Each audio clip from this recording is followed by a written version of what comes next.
So what I did was I took this 120 grit sandpaper and I polished off some material after I actually deburred it and conically chamfer the front. A little 3-blade deburr, spin it around a couple times, and you kind of remove material.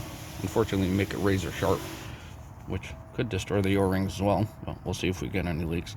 Remove this material by sanding, and then you get this diameter to match up.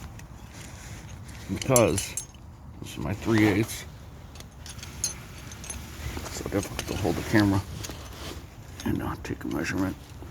My 3/8, right now it's 8.02, but originally, this side, I don't know, did I just switch sides?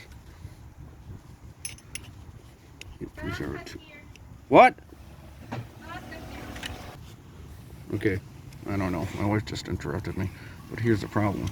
After sanding with this thing, the original 7.80 millimeters.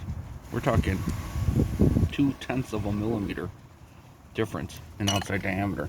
So you gotta remove material in order not to destroy these O-rings. Good luck.